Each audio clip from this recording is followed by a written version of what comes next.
खुलुमबाय नोंथांमोनखौ गिबियावनो बड' जबनि स्ल' बरना लाग्रोनाय जाबाय आरो आसा खालामो नोंथांमोना नैबे मोनसे गोदान भिडिअखौ बयबो जोबजासिम नायलांगोन होननानै जोंहा आसामनि हाई स्कुलफोरनि थाखाय टिचार्सनि थाखाय जोंहा रिक्रुटमेन्ट ओंखारना फैदों जुदि नोंथांमोना जेनेबा हाई स्कुलाव साख्रि मावनो सानोबा टिचार हिसाबै फोरोंगिरि हिसाबै नोंथांमोना बे भिडिअखौ बयबो जोबजासिम नाय बेहाय माने जोंहा साख्रिनि भेकेन्सिया एसे गोबाङानो दङ 6296 टा गासै साख्रिनि भेकेन्सिया दङ जोंहा बेहाय दा बेखौ नोंथांमोना बयबो एप्लाइ खालामनो हागोन दा बेनिखायनो भिडिअखौ नोंथांमोना बयबो जोबजासिम नाय नोंथांमोननि फरायनाया बेसेबां जानांगौ नोंथांमोननि सिलेक्सन प्रसेसा माबोरै जागोन नोंथांमोना जेनेबा मा मिडियामनि एग्जामखौ होनो हागोन बेफोरनि गासैबो डिटेल्स आं नोंथांमोननो खोन्थागोन दा बेनिखायनो नोंथांमोना बयबो भिडिअखौ जोबजासिम नाय चेनेलाव गोदानै फैदोंबा बेबायदि नोंथांमोना साख्रिनि आपडेट मोननो थाखाय बयबो चेनेलखौ साबस्क्राइब खालामना लागोर दा आङो बेहाय आर्टिकेल लिरना लाखादों आरो नोंथांमोना जाहाथे मोजाङै मिथियो आं उनावहाय नोंथांमोननो मोनसे माने नटिफिकेसनखौबो खोन्थागोन दा जोंहा बे आसामनि हाई स्कुलनि टिचार्स रिक्रुटमेन्टनि लास्ट डेटआ जोंहा अक्ट'बरनि 30 खालि जोंहा बे एप्लाइ अनलाइना लास्ट डेट आरो लोगोफोर दा बेनिफ्राय बेयो बबेनिफ्राय फैदों होनोबा directorate of secondary education Assam बेनिफ्राय जोंहा बे रिक्रुटमेन्टनि नटिफिकेसना ओंखारना फैदों दा बेहाय बुंदों साख्रिनि भेकेन्सिया 6296 टा दं आरो बे graduate teachers arts science Hindi Assamese बे टिचार्सनि थाखाय जोंहा साख्रिनि भेकेन्सिया ओंखारना फैदों दा गाहायाव फैयोबा नोंथांमोना नुनो मोनसिगोन जेरै फार्स्टआव दंमोन जोंहा साख्रिनि नामा ग्रेजुवेट टिचार्स आर्ट्सनि थाखाय फैदों बियो दा बेहाय गासै साख्रिनि भेकेन्सिया बेसेबां दङनो 3370 टा दङ ओमफ्राय बेखौ केटेगरि वाइसआव राननाय दङ जेरै एसटिपिनि थाखाय 425 जन दङ एसटिएचनि थाखाय 386 टा आनरिजार्भनि थाखाय 1079 टा दङ ओबिसि बिथांमोननि थाखाय 716 जायफोर बिथांमोना पिडब्लिउडि स्टुडेन्ट माने पिडब्लिउडि माने पार्सन विथ डिसेबिलिटि बिथांमोननि थाखाय 137 दङ इक'नमिकलि विकार सेक्सन जायखौ जोङो इडब्लिउएस होनो बिथांमोनना गासै 367 टा साख्रिनि भेकेन्सिया दङ बे जाबाय जोंहा भेकेन्सिनि प्रसेसा फार्स्ट नैबे ग्रेजुवेट टिचार्स आर्ट्सनिया दा जोंहा सेकेन्ड साख्रिनि भेकेन्सिया दङ ग्रेजुवेट टिचार्स साइन्स टिचार्स आरो बेयो नोंथांमोना साइन्स टिचार्सनि थाखाय फैदों बेहाय दा बिनिफ्राय साख्रिनि गासै टटेल भेकेन्सिया बेहाय 1506 दङ दा बेखौनो माखासे केटेगरियाव रानदों जेरै आनरिजार्भआव 571 टा दङ एसटिपि बिथांमोननि थाखाय 157 एसटिएच बिथांमोननि थाखाय 128 जायफोर बिथांमोना एससि बिथांमोननि थाखाय 99 दङ नोंथांमोना नायनो हागोन पिडब्लिउनि थाखाय 66 दङ ओबिसि बिथांमोननि थाखाय 353 ओमफ्राय इडब्लिउएस माने इक'नमिकलि विकार सेक्सन बिथांमोननिया 132 टा साख्रिनि भेकेन्सिया दङ बेहाय दा बिनिफ्राय दङ जोंहा थार्ड नाम्बाराव साख्रिनि नामा ग्रेजुवेट टिचार्स हिन्दी आरो हिन्दी फोरोंनो मोनगोन नोंथांमोना बेखौ बे हिन्दी टिचार्स आरो दा बिनिफ्राय बे साख्रिनि भेकेन्सिया दङ 1219 टा माने जोंहा बेहाय 1219 टा दङ साख्रिनि भेकेन्सिया एसटिपि बिथांमोननि थाखाय 149 टा आनरिजार्भनि थाखाय 363 टा ओमफ्राय एसटिएच बिथांमोननि थाखाय 102 ओमफ्राय जायफोर बिथांमोना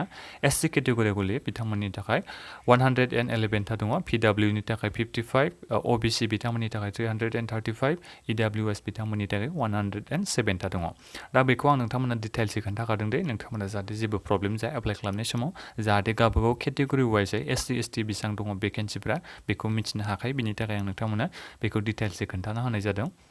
दा बिनिफ्राय 4 नाम्बाराव जोंहा साख्रिनि भेकेन्सिया आसामिस लेंगुवेज टिचार जायफोर बिथांमोना आसामिस मिडियामाव फरायनाय नोंथांमोना बेखौ एप्लाइ खालामनो हागोन बे साख्रिनि भेकेन्सिया 201 दङ ओमफ्राय बेहाय एसटिपि बिथांमोननि थाखाय 29 जन दङ ओमफ्राय आनरिजार्भनि थाखाय 54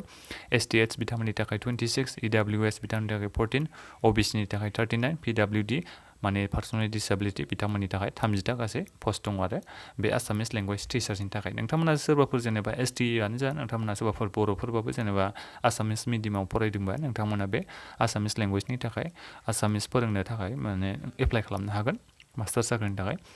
दा बेहाय सेलारिया बेसेबां मोनगोन बेखौ खोन्थाखानि 14,000 निफ्राय जागायगोन 14,000निफ्राय नोंथांमोननि बे सेलारिया जागायगोन ओमफ्राय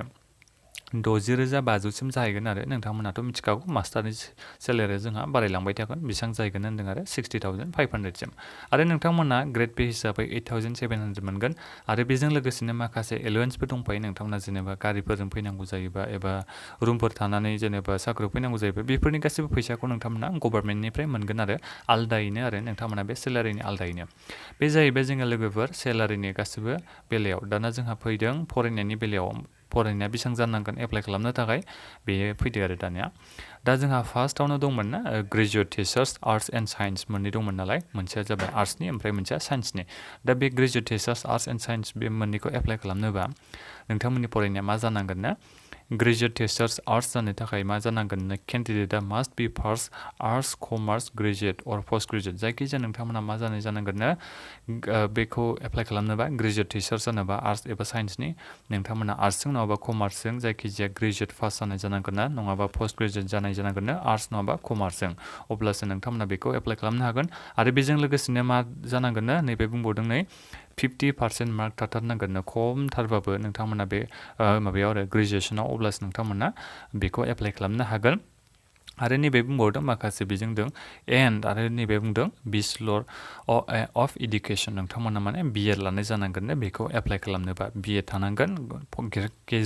ग्रेजुवेट नङाबा पोस्ट ग्रेजुवेट नोंथांमोना थानाय जानांगोन बेजों लोगोसेनो मा थानांगोन बिएडआ नोंथांमोना थानांगोन बेखौ एप्लाइ खालामनो थाखाय दा बेखौ बेहाय मोजाङै मेनसन खालामखाबाय आरो नैबे नायनो हागोन नोंथांमोना 50% मार्कखौ नांखागोन बेजों लोगोसे बिएड थाथारनांगोन होननानै बुंखादों नोंथांमोना बेखौ मोजां नायबानो जाबाय जायफोर बिथांमोना साइन्स लानाय नोंथांमोनाबो साइन्सजों पास जानांगोन आरो बे साइन्स मिडियामाव नोंथांमोना टिचार्स जानोबा मा जानांगोन हाइ स्कुलनि बे टिचार्सखौ जानोबा ग्रेजुवेट जानांगोन साइन्सजों नोंथांमोना नङाबा पोस्ट ग्रेजुवेट जाबाबो जायफोर बिथांमोना पोस्ट ग्रेजुवेट जानाय बिथांमोनाबो एप्लाइ खालामनो हागोन बेजों ओमफ्राय बिएडआ थानाय जानांगोन ना नोंथांमोना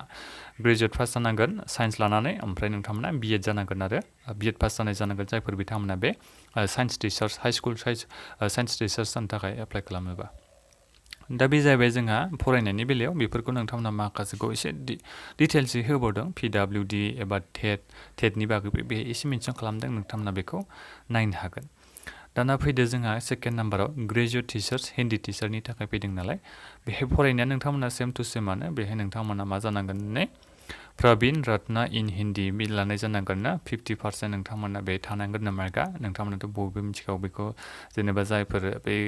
उन्दै समावनो जेनेबा क्लास 8 बेफोरबायदियाव मोनसे हिन्दीनि मोनसे कर्स थायोना हिन्दी लानाय बेखौ नोंथांमोना लादोंबा एप्लाइ खालामनो हागोन होनदों आरो बेजों लोगोसेनो 50% थानांगोन आरो बे क्वालिफिकेसनाव डिग्रियाव नोंथांमोना 50% मार्क थानांगोन ना ओमफ्राय जायफोर बिथांमोना पोस्ट ग्रेजुवेट जादों आर्ट्सआव अब्लाबो एप्लाइ खालामनो हागोन नाथायबा मार्कआ नोंथांमोना 50% मार्क्स थानांगोन ना ओमफ्राय आरो अर होबावदों नै अपसन दंबावो नोंथांमोना नायनो हागोन नै बिए पास जानांगोन बिए पास जानायजों लोगोसे 50% मार्क्सआ नोंथांमोना बिएआव थानांगोन बेजों लोगोसे हिन्दीया नोंथांनि साबजेक्ट जानांगोन ना बे माबायाव आरो बिएआव ग्रेजुवेसनाव ओमफ्राय 50% मार्क्स थानांगोन बे हिन्दीयावबो बेखौ बे बुंदों आरो ओमफ्राय जायफोर बिथांमोना पोस्ट ग्रेजुवेट लानाय बिथांमोनाबो हागोननो अर होदों नालाय बेहाय 50% मार्क थानांगोननो बेहाय पोस्ट ग्रेजुवेसनाव ओमफ्राय आर्ट्सजों लानाय जानांगोन आरो बेहाय नोंथांमोना बेखौ नायनो हागोन नै ओमफ्राय साबजेक्टआ नोंथांमोना बे 50% थानांगोननो हिन्दी लानाय जानांगोन आरो बेखौ एप्लाइ खालामनोबा बेखौ बे मोजाङै डिटेल्सै खोन्थादों दा बे जाहैबाय जोंहा बे गासिबो माबाया आरो फरायनायनि बेलाया दाना जोंहा फैदोंलाय आसामिस लेंगुवेज टिचार जुदि आसामिसनि नोंथांमोना आसामिस मास्टार जानो सानदोंबा हाइ स्कुलाव बिनि थाखाय फरायनाया बेसेबां नांगोननो बिए पास जानांगोन बेजों लोगोसे मेजर लानाय जानांगोननो मेजरा बहा लानाय जानांगोन नोंथांमोना मेजर साबजेक्टआव बेसेबां थानाय जानांगोननो 50% मार्क्स थानाय जानांगोन बेजों लोगोसे मा होनो बिटि नङाबा बिएड लानाय जानांगोन अब्लासो नोंथांमोना बेखौ एप्लाइ खालामनो हागोन बे जाबाय जोंहा आसामिस लेंगुवेज टिचारनि थाखाय हाइ स्कुलनि दा बे जाहैबाय जोंहा गासिबो लोगोफोर फरायनायनि बेलायाव दा नोंथांमोना सोरबाफोर जुदि बे मोनब्रै साख्रिनि गेजेरावनो नोंथांमोननि फरायनाया जेनेबा ग्रेजुवेट जानानै बिएड पास जानानै दङबा नोंथांमोना बयबो एप्लाइ खालामनो हागोन बे साख्रिनि थाखाय आसा खालामो नोंथांमोना बयबो एप्लाइ खालामनो लागोन होननानै दाना फैदो जोंहा सेलेक्सन प्रसेसआव आं गिबियावनो नोंथांमोना डकुमेन्ट्सखौ मा होनो नांगोन अनलाइन एप्लाइ खालामनाय समाव बेखौ मेनसन खालामग्रोखानोसै नोंनि बे पासपर्ट साइज फट'ग्राफखौ होनांगोन मेट्रिकनि मार्कशिट एडमिट कार्ड होनो नांगोन होनदों एसनि प्रुफ हिसाबै ओमफ्राय बे हायार सेकेन्डारिनि मार्कशिट ओमफ्राय सार्टिफिकेट बे मोननैखौबो होनांगोन आपल'ड खालामनांगोन बिनिफ्राय नैबे बुंदों मार्कशिट सार्टिफिकेट अफ डिग्रिनि नोंथांमोना मार्कशिट सार्टिफिकेट बेखौ होजोबनांगोन ओमफ्राय जायफोर बिथांमोना हिन्दीनि सिगाङाव कर्स लानाय दं बिथांमोना बेखौ होनो नांगोन ना मार्कशिट ओमफ्राय सार्टिफिकेटखौ पोस्ट ग्रेजुवेट जानाय बिथांमोना पोस्ट ग्रेजुवेटनि माने नोंथांमोना बे पिजि लानायनि मार्कशिट ओमफ्राय सार्टिफिकेट होनो नांगोन ओमफ्राय मार्कआथ' नोंथांमोना 50% मार्क जानाय नंखाया जानो मोनखाया नोंथांमोना बारा जाखानांगोन ओमफ्राय हाई स्कुल टेट मार्कस दंबा नोंथांमोना होबानो जाबाय जायफोर बिथांमोना टेट लानाय बिथांमोना बिएडनि सार्टिफिकेट मार्कशिट नोंथांमोना बेखौ होनो नांगोन कास्ट सार्टिफिकेट होनो नांगोन जुदि नोंथांमोना एसटिपि एसटिएच ओबिसि केटेगरिनिबा नोंथांमोना कास्ट सार्टिफिकेटखौ होनो नांगोन माने ट्राइबेल सार्टिफिकेट नोंथांमोना होनो नांगोन एनसिसि बेफोरबायदि स्पर्ट्सनि माबाफोर कालचारेल नोंथांमोना दङबा नोंथांमोना बेफोरनि सार्टिफिकेट होनो हागोननो ओमफ्राय नोंनि बे माखासे 10 नाम्बाराव होनदों सिगनेचारखौ नोंथांमोना होनो नांगोननो आपल'ड खालामनांगोन माबाफोर जुदि नोंथांमोना खामानि मावखांबायबा एक्सपिरियेन्सफोर दङबा बिनि एक्सपिरियेन्सखौ होबानो जाबाय टिचार्स माबाफोर सिगाङाव मावखांबायबा नोंथांमोना बिनि एक्सपिरियेन्सखौ होदो माबाफोर दङबा 2 इयार्सनि होनो हागोन होनना बे बुंदों ने कन्ट्रेक्चुयेल मावनायबाबो नोंथांमोना होनो हागोन कन्ट्रेक्ट बहाबा स्कुलाव जेनेबा कन्ट्रेक्ट लानानै मावनायबाबो नोंथांमोना बिनि एक्सपिरियेन्सखौ होनो हागोन होननानै बे बुंदों आरो दा ओमफ्राय जोंहा एप्लाइ अनलाइना मालानिफ्राय स्टार्ट जागोन होनदों नै सेप्तेम्बरनि 30निफ्राय जोंहा बे एप्लाइ अनलाइना स्टार्ट जागोन ओमफ्राय लास्ट डेटआ जोंहा अक्ट'बरनि 3 खालि जोंहा 12ता समाव बे एप्लाइआ हरनि 12तायाव जोबहैगोननो 3 अक्ट'बराव दा बेनिखायनो नोंथांमोना बयबो एप्लाइ खालामदो फैगोन 30 सेप्तेम्बरनिफ्राय एप्लाइ अनलाइना जोंहा स्टार्ट जागोन नोंथांमोना एप्लाइ अनलाइन लिंकखौ भिडिअनि डिसक्रिपसनाव मोननो हागोन बे फैबानो जाबाय जाहाथे नोंथांमोना बे लिंकखौ गोसोआव लाखायो click here to apply online link नोंथांमोना भिडिअनि डिसक्रिपसनाव मोननो हागोन दा सेलेक्सन प्रसेसखौबो आं एसे नोंथांमोननो एडभार्टाइजमेन्टआव नायनानै खोन्थाखानोसै बे एडभार्टाइजमेन्टखौ नोंथांमोना डाउनलड खालामनानै माबानांगोन दे बे एडभार्टाइज लिंकखौबो आं भिडिअनि डिसक्रिपसनाव होनानै दोनखादों नोंथांमोना चेक खालामबानो जाबाय नैबिथिं नोंथांमोना नायनो हागोन सेलेक्सन क्राइटेरिया गाहायाव फैबानो जाबाय नैबे नोंथांमोना नुदों ग्रेजुएसन टिचार्स बे आर्ट्स आरो साइन्सनि सेलेक्सन क्राइटेरिया माबोरै जागोन बेखौ होनाय दं मार्कआ मानि सायाव सोनारगोन नोंनि पार्सेन्टेजनि सायाव सोनारगोन नोङो ग्रेजुएसन मार्कनि सायाव सोनारगोन बेखौ बेहाय मोजां होदों दे नोंथांमोना बेखौ नायदो भिडिअ एसे गोलाव जाबायानो बेहाय